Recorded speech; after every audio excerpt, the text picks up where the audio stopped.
I'm Drew Cameron. Welcome to the UJ, the Unload Journal, where I help analyze, engineer, and build systems to help you attack the day. On a recent ATD letter that went out, I discussed standards, and it's the segment that I've been on for the past few weeks. I've been on standards for a while because that's what I'm here to do. I'm here to help you get in a better situation based off of what I've already gone through or what I'm currently going through. So before I start with my ATD law, my ATD laws are essentially based off of scriptures, references, and quotes that I rewrite in my own way to give a perspective that I return back to my children and that I can later refer back to. So this one comes from Luke 12:12. Managing a household. You've got to start with the numbers and ask yourself some serious questions. Do you have what it takes to keep it running smoothly? Because here's the deal. If you start one way, you most importantly have to finish the same way you started. Because check this out. If you can't keep it up, that's a standard. That's not just a personal letdown for you, but now it's a family-wide issue. So I went on a search for some answers to what are my standards. And it might sound crazy that I ask myself questions or I dive deep into asking myself, what are my standards? Why wouldn't you know what your standards are? See, the standards that are set out in front of us sometimes aren't our own, right? As a child, your parents, people around you set standards. As an adult, society, the world, social media set standards. Right? And they make this the standard. The standard is a man is supposed to take care, provide, and do all of particular tasks and duties. And that's fine. That's a traditional system. But I recently had to ask myself a couple of questions in regards to something as simple and trivial as purchasing a car. Now, I like Audis. I've always had a love and a taste for luxury sport. And when I used to watch Transporter growing up, I used to love those movies, especially when they switched from a BMW to the Audi. Now, I'm more partial now to the A7 and the A8. And I'm in a place right now where those are my next possible decision choices in the car I want to make. Now, real quick, give you some insight or perspective in why that is a goal for me to buy that car. And now me breaking that down to make sure that's a standard that I even want to set for myself. So about 3 years ago, I got into a bad car accident and they totaled out my SUV. Now I had the decision to buy another vehicle, buy the same car, update, upgrade. And I chose what I felt was the best decision at the time, which was to take the money and buy another car, cash, and it not be anything that I have to concern myself with. Because I had a goal to reach, right? So the standard that I had set for my family and myself to have an SUV, to have 2 cars and an SUV, at that point, I had to change. I had to sacrifice because spending that amount of money on car notes and trivial things was not going to put me in a position to be around and spend time doing what I'm doing now. Running this podcast, this YouTube, helping the men that I've helped over the years. I wouldn't be able to do that if I continued to have the goal or have that high standard that I had set for myself, right? So it got me to talking to my son, right, about teaching him the lesson that I had learned about standards. Now, funny story is when I bought the Malibu, right, a car that we still have at this moment, it was a temporary thing to get us from point A to point B. 2017 Malibu, black, had the in-dash, the features, everything that my family needed or that I wanted, that gave me kind of scratched the itch of, I guess it's close that I didn't even realize it then, to the standard that I had set for myself with black cars, tinted windows, rims. Now this car checks most of those boxes, but we have another vehicle, 2019 Honda Accord, blacked out, tinted windows, rims, all the trimmings, all the features, European suspension, all the bells and whistles that Honda has come out with over the years. And this is in no way me advertising a Honda, but if they want to give me a car, hey, I'm all for it. You know, I can pass it down to my son. But it got me to understanding that that was a standard that I had set for my family, that that's the kind of cars that we drove, right? They had to have those features and those qualities in order for it to be something that we were willing to drive. Hell, our SUV was black and tinted windows and rims and all of that. And the next vehicle that we purchased will be the same. So that was a standard, right?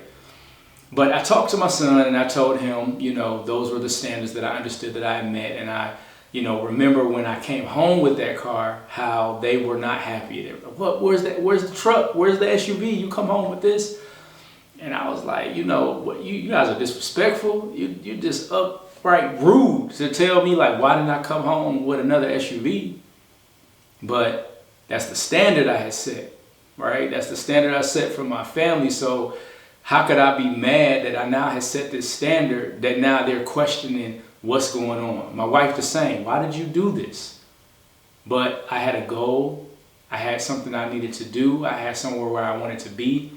And right now, to meet that standard that I had set was no longer going to be a standard. So we, in a sense, you could call it a sacrifice for a period of time. Now I'm 3 years later deciding on whether I'm going to buy an Audi cash, whether I'm going to buy our next SUV cash, 2 cars, cash, not a car note. Now I got to do some research on what makes the best decision and what my family and I want to do for that. And that's a whole nother discussion, right? But we're going to talk a little bit about that now. So I talked to him and I asked him, you know, he's kind of a label whore, a brand kind of guy. And not in any negative way, because he wears labels and things that people have never even heard of that aren't expensive, but a lot of his taste is expensive. So I asked him, I said, is it the clothes? Is it the label? Like, why do you want to wear, you know, this sweatsuit? Why do you want these underwear? PSD, I think they are. You know? He said, it's the style. It's what I want to wear. Now I can go a little deeper, and I probably will in another segment on how, you know, the influence of the trend, society, and how that plays a part in the decisions we make. But I'm just going to stay on the topic of standards. Now, if you are setting standards, then the goal would be to meet those standards. But if you don't know your why, and you don't know initially why you're choosing the Audi, why you're choosing the Jordans, why you're choosing the Nike outfit, truly why you're choosing it. Because if you remove the brand logo, the labeling, would you still want it? Question you have to answer for yourself, right? So back to the Audi. It's a car that I've always wanted. I like the features. I like all of the qualities that it has. Now, when I wanted this and something that I've always wanted, it was at a time where a Honda didn't have a dash, an in-dash screen. A Honda didn't have a European suspension. A Honda didn't handle the way an Audi does. But when I think about the car that we have, it checks all those boxes. And it's a lot cheaper. Now I could buy a used Audi. Don't get me wrong, there's different ways. I can go to the auction. Believe me, I went down the list of all the things that I could do to still get the Audi, and I still have a decision to make here.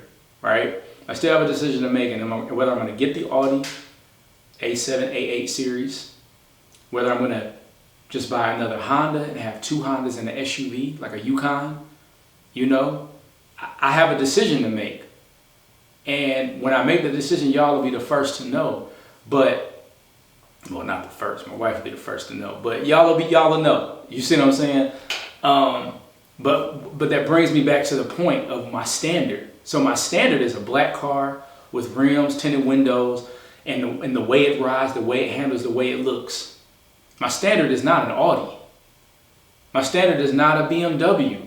My standard is meeting those requirements of what I want, and also meeting something that meets my budget and what I can handle and what I can afford. So there's a podcast, and I forgot what it's called, but they speak to, you can afford anything, but you can't afford everything, right? Just like you can do anything, but you can't do everything. And so when you understand what it is you can do, what it is you can't, what it is you can afford, what it is you can't, that's where the power comes from. The power is in knowing what you can do. So standards and goals, a budget is very important. It's very vital as a leader, as the head of a household, the CEO of a business. All of these things, all of those roles are important and vital to understanding a budget, what you can and can't do. Setting the standard, you have to understand your why. You have to understand what your minimal requirements are and if it's going to check all those boxes. So I put together a tool to help in assisting you unlock that superpower, unlock that feature for yourself, right? So here are some no-nonsense action steps, a tool that you can use to unlock that superpower. 10 tools here that I'm going to give you, 10 resources, 10 ATD steps. I don't know, we'll come up with a name for it, but number 1, track every dime, or admit you're guessing. You got to log every expense. Not doing it is a costly mistake.